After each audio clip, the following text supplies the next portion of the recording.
L'amitié, je déteste.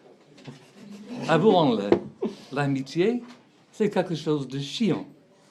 C'est éphémère, le mot amitié. Si tu dois employer le mot amitié, c'est que l'amitié n'y est pas. La preuve, quand on t'annonce par exemple, je veux te dire quelque chose, mais c'est en toute amitié. Autre exemple, quand tu poursuis une fille et tu finis par cracher le morceau et te déclarer « Je t'aime, Nathalie », et elle te répond « Merci, Kevin, moi aussi je t'aime, comme un ami, presque comme un frère. Merde !» Moi, personnellement, j'ai jamais connu ça. Mais principalement parce que je ne m'appelle pas Kevin.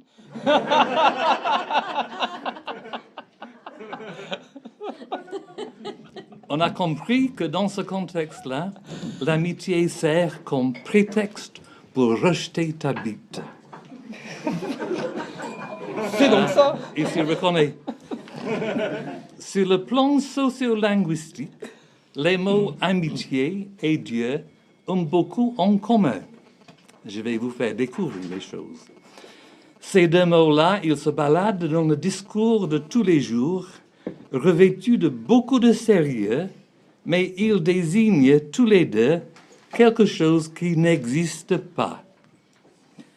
Les idées de Dieu et de l'amitié nous bercent dans une illusion de contrôle, où con et troll ne font plus bon ménage.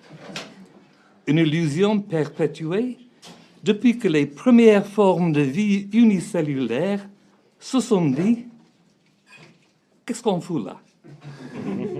Et si on se multipliait pour mettre de l'ambiance?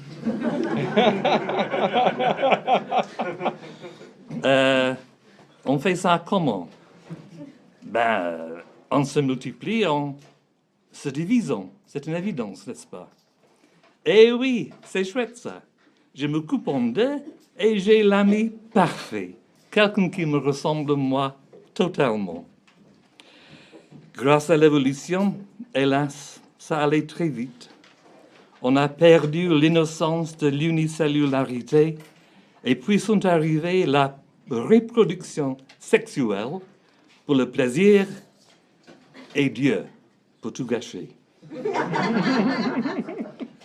Pire, avec Dieu, on a exalté l'amour dans l'amitié en disant « Il n'y a pas de plus grand amour que de donner sa vie pour ses amis. » Quoi? Donner ma vie et ma jolie petite bitoune, j'en fais quoi?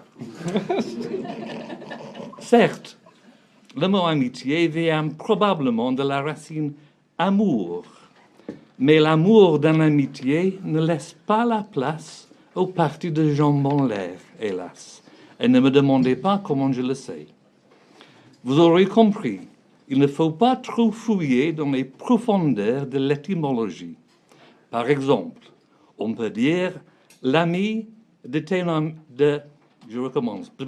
l'ami de ton ami est mon ami. Mais il vaut mieux éviter l'amant de ton amant est mon amant.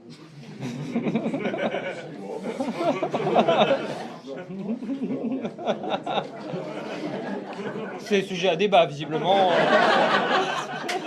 Oui. J'ai remarqué qu'il se réveille là. Vous allez me dire, il ne faut pas faire des amalgames. Par exemple, quand ma copine prend son pied régulièrement, chaque mois, parfois même quand je suis présent.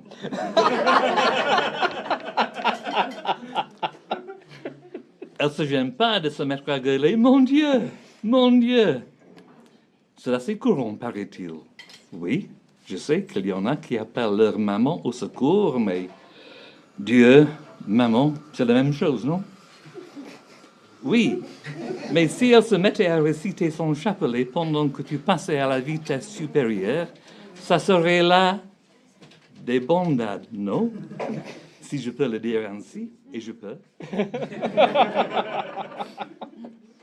Les poètes disaient qu'il ne fallait pas feindre l'amitié, la sincérité avant tout. Donc, on a créé Facebook. Et c'est pire. Les jeunes ont découvert ce qu'on appelle des amis avec bénéfice. Mais où on va comme ça? Je vous le demande, en toute amitié.